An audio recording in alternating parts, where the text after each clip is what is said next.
Assalamualaikum warahmatullahi wabarakatuh. Bertemu kembali dengan Bu Wiji. Apa kabarnya anak-anak kelas 6? Semoga tetap sehat dan semangat belajar dari rumah. Pada kali ini pembelajaran kelas 6, kita akan belajar tema 3, tokoh dan penemuan, subtema 2, penemu dan manfaatnya, pembelajaran kedua.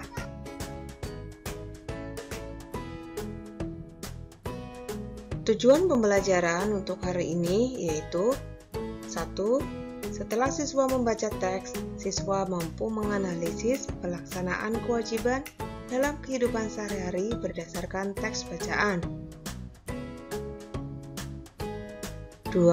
Setelah siswa mendengarkan penjelasan guru, siswa mampu menuliskan contoh kewajiban anak di lingkungan rumah, sekolah, dan masyarakat. 3. Setelah menyimak kembali lagu Maryam Tomong, siswa dapat menyanyikan lagu Maryam Tomong dengan baik. Tahukah kamu siapakah penemu jam tangan? Apa manfaat dari temuannya untuk kehidupan sehari-hari? Mari kita pelajari. Penemuan jam mekanik. Pada tahun 1430, masyarakat Eropa mengenal jam yang menggunakan pegas. Tahun 1656, terjadi perkembangan yang pesat dengan ditemukannya jam lonceng. Pada jam ini sudah terdapat jarum penunjuk menit. Pada tahun 1920, ditemukan jam saku dan kemudian ditemukan jam tangan. Manusia terus melakukan inovasi untuk memiliki penunjuk waktu yang semakin tepat dan dapat digunakan sesuai kebutuhan pribadi. Sekarang teknologi jam sudah jauh berkembang. Selain jam mekanik, ada pula jam elektronik, contohnya jam digital. Manusia kemudian dapat menggunakan berbagai pilihan teknologi untuk penunjuk waktu sebagai pedoman waktu pribadi dalam melakukan kegiatannya dalam sehari-hari. Berdasarkan bacaan, coba kita jawab pertanyaan berikut. Mengapa penemuan jam berkembang dari waktu ke waktu? Karena untuk memiliki penunjuk waktu yang semakin tepat dan dapat digunakan sesuai kebutuhan pribadi. 2. Apa manfaat jam dalam kehidupan sehari-hari? Sebagai pedoman waktu dalam melakukan kegiatan dalam sehari-hari.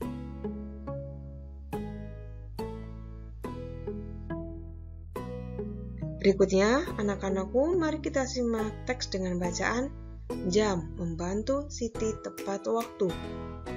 Siti selalu menggunakan jam untuk mengatur kegiatannya sehari-hari. Siti bangun pagi pukul 05. Setelah ibadah dan mandi, Siti sarapan pagi.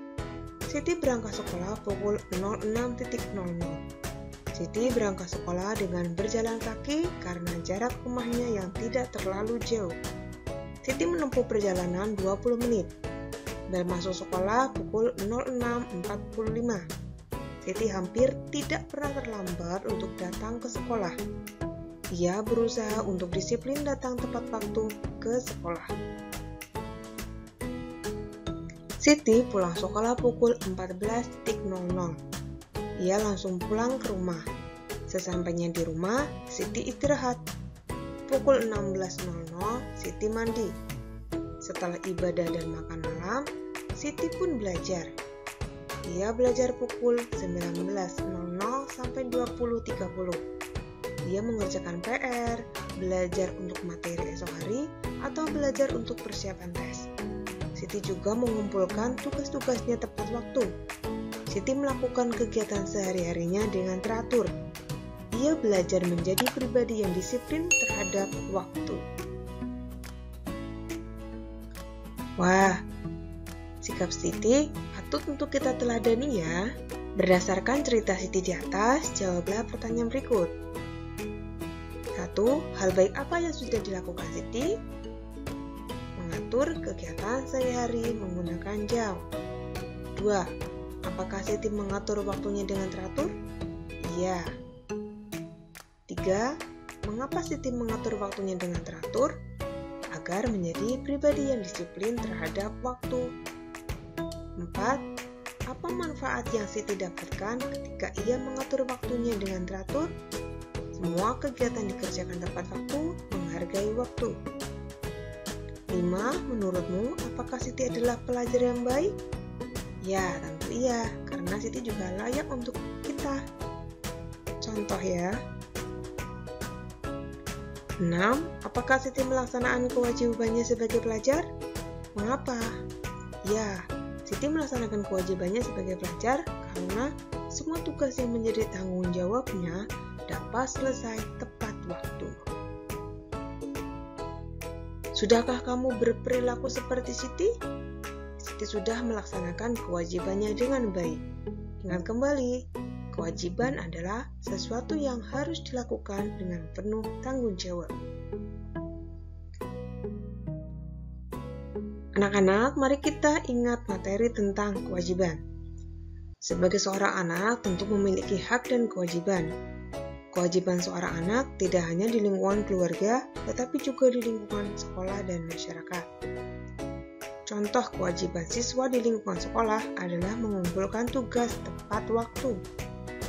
Hal tersebut dianggap sebagai kewajiban karena sebagai suatu keharusan yang hukumnya wajib untuk dilaksanakan seorang pelajar untuk melatih tanggung jawab dan kedisiplinan. Jika kita tidak melakukannya, maka kita menjadi pribadi yang malas dan tidak bertanggung jawab terhadap diri sendiri. Perilaku demikian tentu akan merugikan diri sendiri dan bahkan orang lain. Misalnya, ketika kita tidak mengumpulkan tugas tepat waktu, kita bisa rugi, yaitu mendapatkan nilai jelek. Jadi mulai sekarang, ayo kita laksanakan kewajiban kita dengan penuh tanggung jawab. Kemudian, tuliskan contoh-contoh kewajibanmu, baik di rumah, di sekolah, dan di masyarakat. Kamu dapat menyebutkan masing-masing contohnya 3 ya. Lalu jangan lupa untuk dikumpulkan kepada gurumu. Selanjutnya, mari kita simak kembali lagu Maryam Tomong berikut.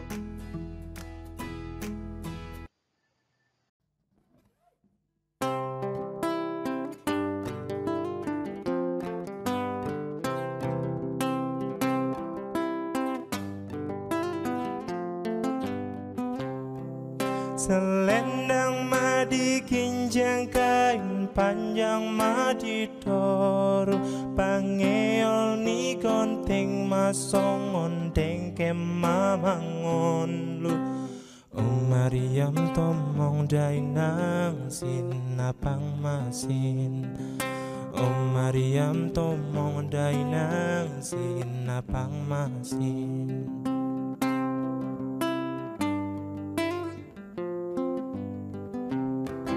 Selendang madi kinjang kain panjang madi toru pangeol ni konting masong ondeng kemamangon Maryam Tomong dai nang sin napang masin Maryam Tomong dai nang sin napang masin. Setelah kamu menyimak lagu Maryam Tomong, saatnya kamu menyanyikan lagu Maryam Tomong dengan benar. Jangan lupa untuk merekam dan mengirimkannya kepada gurumu. Alhamdulillah, pembelajaran hari ini sudah selesai. Kalian tetap semangat belajar ya. Semoga bermanfaat. Bagi kalian yang baru pertama kali menemukan channel Agus Wiji Utami, jangan lupa untuk klik tombol subscribe ya. Terima kasih. Wassalamualaikum warahmatullahi wabarakatuh.